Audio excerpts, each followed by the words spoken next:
Huwayin natin ang Canada. Will declare war against them. Kaya man natin nga sila. Sa uli ko talaga. Tingnan mo. Ikarga mo yan doon sa barko.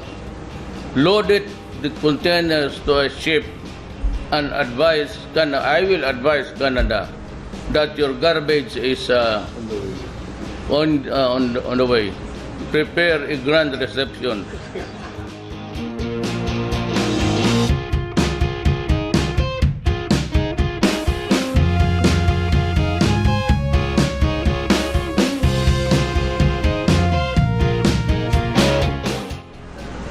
I want a boat prepared.